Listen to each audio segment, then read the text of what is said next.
E aí, eu não termino por causa do meu transtorno mental? Eu tenho um transtorno mental que faz com que eu tenha dificuldade de terminar? Bom, gente, é o seguinte. Um quadro depressivo, por exemplo, uma pessoa diagnosticada com quadro depressivo e aquele quadro depressivo ainda não está remitido, ou seja, não é porque você foi diagnosticado uma vez com depressão que para sempre tudo aquilo que você não termina é porque você tem depressão, tá? Isso tem que ficar muito claro. Por quê? Se você foi diagnosticado, você trata e você melhorou e você tá bem, ou você até já recebeu alta, ou você tá estável no seu quadro, você não pode justificar que aquilo que você termina é por causa do seu quadro, tá? E por que eu tô falando de depressão agora? Porque quando a pessoa está na vigência do quadro, no momento em que ela tem toda aquela sintomatologia, ela pode ter um prejuízo da capacidade de foco, concentração, memória, planejamento, porque ela tem uma redução da energia psíquica ali do próprio quadro. E sim, isso justifica a pessoa estar com dificuldade de terminar.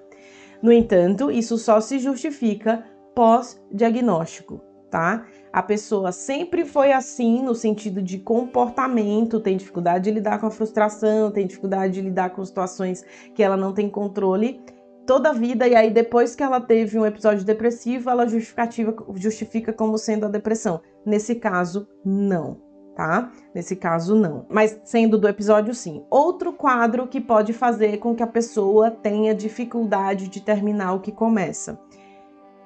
Pessoas que têm, por exemplo, ansiedade social, uma dificuldade enorme de se relacionar, isso pode limitar, ela pode conseguir iniciar, mas limitar o processo pelo sofrimento que ela tem no decorrer do processo. Todo mundo que tem ansiedade social tem dificuldade de terminar o que começa? Não. Eu estou falando dentro de uma situação em que isso é o que impacta o segmento da pessoa, tá?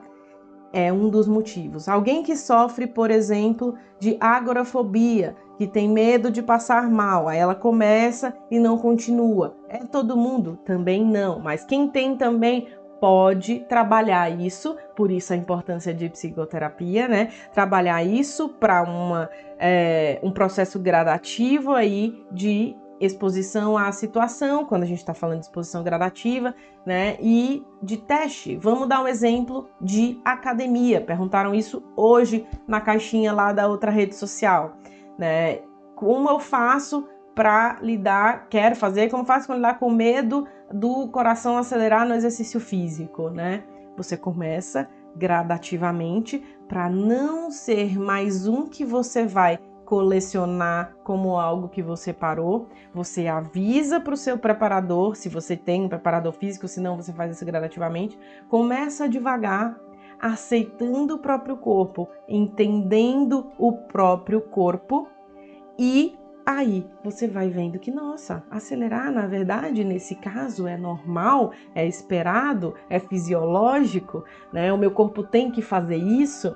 E aí, se ele está acelerando, se o meu coração está acelerando nessa situação, ele está fazendo o que ele tem que fazer. Se ele não estivesse acelerando, teria algo errado. E aí, isso é um processo de aprendizagem, como é também um processo de gentileza com você, para permitir que você não pare mais uma vez aquilo que você começou.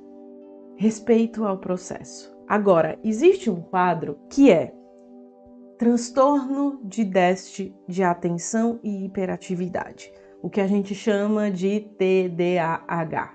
O TDAH é um quadro, é um transtorno de desenvolvimento que todo mundo, como tem muita informação na internet, as pessoas que têm dificuldade de foco, de atenção em alguma coisa, já acham que tem transtorno de déficit de atenção, tá? E não é bem assim. E, na verdade, isso é algo muito importante, é algo que precisa ser diagnosticado, isso atrapalha a vida da pessoa, mas não é porque eu tenho falta de atenção e foco e de seguir as coisas que eu tenho TDA. Inclusive, muita gente ansiosa confunde isso e a pessoa pode ter transtorno de ansiedade e TDAH, tá? Agora, um TDAH tem uma dificuldade maior de seguir ao iniciar uma atividade. Por isso que a gente tem que avaliar o que é, né, que acontece comigo, por que comigo é assim, e uma avaliação.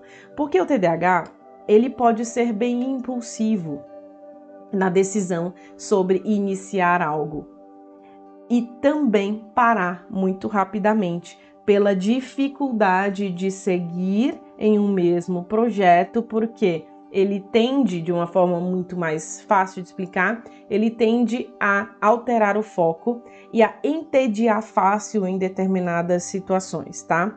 Então, esse entediar, né, e essa dificuldade de lidar com aquilo que a pessoa não gosta, não a motiva, não a deixa bem, porque frequentemente tem o que a gente chama de hiperfoco, né, sobre uma atividade, faz com que a pessoa não desenrole o projeto. Isso é muito frustrante, tá?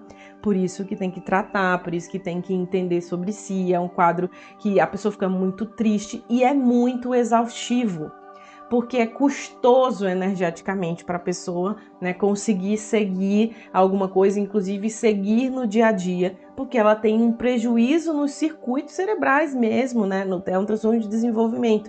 E tudo aquilo que para algumas pessoas gasta 10x de energia, para essa pessoa gasta 100x. E aí ela fica muito exausta e frequentemente abandona projetos.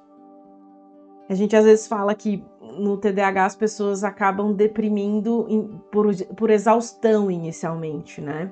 Por exaustão e frequentemente a frustração. É muito difícil nesse tipo de transtorno, né, a pessoa lidar com aquilo que não gera prazer, né? E além disso, se a rotina modifica muito, a coisa ainda não anda mais. Então, por isso, no TDAH é muito, muito importante o segmento e o aprendizado com um psicoterapeuta que entenda, né, do transtorno de déficit de atenção e hiperatividade, para ajudar as pessoas a desenvolverem estratégias, né, de proteção de si mesmo, né, em relação às situações das atividades, da execução do planejamento dia após dia, porque é muito cansativo. E aí, se a pessoa imagina esse tipo de sintoma, tem uma impulsividade maior, tem uma fadiga constante, né? Tem uma dificuldade de foco, concentração, atropela as pessoas quando estão falando, completa frases, derruba facilmente as coisas em casa, tem dificuldade de terminar uma página de um livro, fica voltando porque não lembra aquilo que leu, né? Porque ela realmente tem um prejuízo de memória, né? Aquela pessoa que você fala uma coisa, ela sai 10 vezes de casa, ela volta 10 vezes em casa porque ela sempre esquece uma coisa antes de sair, né? Ela vai, esqueci a chave, esqueci não sei o que, esqueci meu caderno, esqueci o documento, esqueceu tudo, né?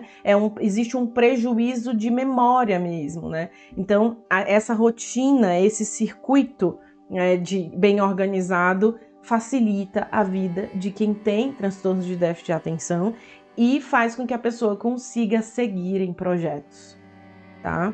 Todas essas características que eu falei para vocês de uma maneira rápida, mais fácil de identificar, é muito comum em alguém que sofre com TDAH, tá? E muitas pessoas não foram diagnosticadas muito cedo e passaram a vida nesse perrengue, nessa dificuldade e acabam chegando na idade adulta, trabalham, porque as pessoas também têm uma ideia de que quem tem TDAH tem sempre dificuldade na escola, tira nota baixa, não aprende e nunca tem uma profissão, não sei o que. Isso é errôneo, tá, gente? Não é assim. Isso é um estereótipo que as pessoas têm do quadro. Claro que isso existe, né? Claro que a pessoa pode ser mais agitada, ter dificuldade na escola, mas muita gente tem isso, né? E tem essa dificuldade, trabalha, faz faculdade, se forma, tem suas coisas, mas tem no background uma série de dificuldades, uma série de questões relacionadas a isso que está relacionada ao quadro, tá? E muitos adultos não diagnosticados, né, que têm transtorno de déficit de atenção,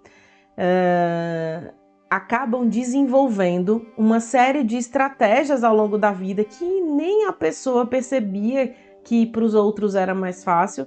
E por isso, na idade adulta, para muitos é mais difícil o diagnóstico, porque ela já aprendeu a lidar com uma série de coisas e aquele esforço, aquela dinâmica é meio que normalizada para a pessoa, tá? E aí ela acredita que isso é o normal. Eu me lembro muito nítido, né, os pacientes que sofrem com isso e que melhoram, e um especificamente que quando a gente passou a dar, porque a gente dá ômega 3, mucuna, uma série de coisas estimulantes, porque precisa subir dopamina, e eu me lembro dele falando assim, nossa, a vida tá mais fácil, e eu não imaginava que isso podia ser fácil no sentido daquilo que era a maior dificuldade para ele, tudo era muito penoso, e parecia que isso era parte do viver, e não era, né? Porque não precisa ser assim, tá? Então, eu falei de transtorno depressivo, transtorno de ansiedade e transtorno de déficit de atenção e hiperatividade, tá? Porque é muito comum que isso seja vivenciado por pessoas com esse quadro e muitas pessoas não foram diagnosticadas na infância por uma não percepção dos pais ou por uma falta de acesso ou em uma série de motivos, né, que não cabe a gente julgar, mas há muitas pessoas que acabaram perdendo esse diagnóstico mais cedo.